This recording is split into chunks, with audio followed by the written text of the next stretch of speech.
29 and I find myself wondering, what did happen to the last 10? I ran away with my life, fast forward, never turn back again. It's kind of funny that the more we pass time, the more we need to set the rewind.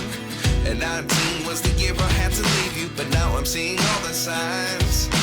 Is this really happening? I can't believe it's true. I'm just as surprised as you.